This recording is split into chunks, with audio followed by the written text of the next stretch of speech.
పునర్జన్మ సిద్ధాంతం అనేది సనాతన ధర్మంలో ఒక ముఖ్యమైన అంశం.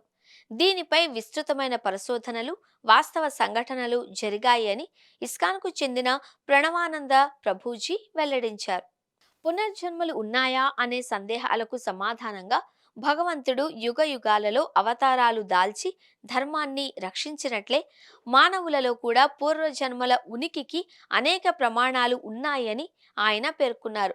డాక్టర్ ఇయాన్ స్టీవెన్సన్ అనే సైంటిస్ట్ 2500కు పైగా పునర్జన్మ సంబంధిత కేసులను అధ్యయనం చేసి డాక్యుమెంట్ చేశారు. ఆయన పరిశోధనలు పునర్జన్మ సిద్ధాంతానికి సైంటిఫిక్ ఆధారాన్ని అందిస్తున్నాయి అన్నారు.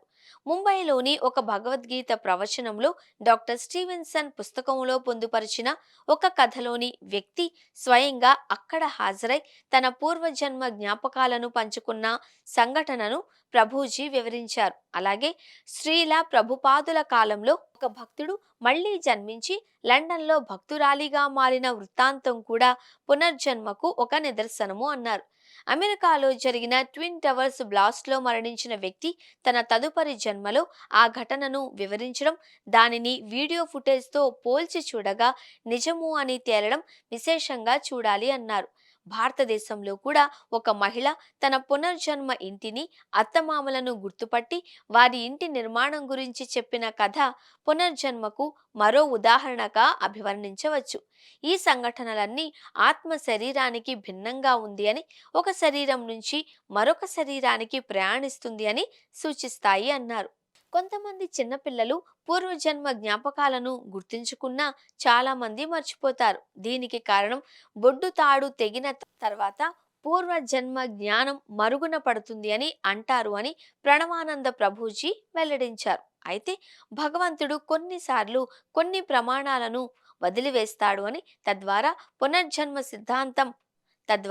పునర్జన్మ సిద్ధాంతం వాస్తవమని ప్రజలు నమ్మేలా చేస్తాడు అని ప్రభుజీ అన్నారు. చిన్ననాటి నుండి వచ్చే కొన్ని అలవాట్లు లేదా సంస్కారాలు పూర్వజన్మల నుండే వస్తాయి అని, వీటిని పూర్వజన్మ సంస్కారాలు అని వ్యవహరిస్తారు అని వివరించారు.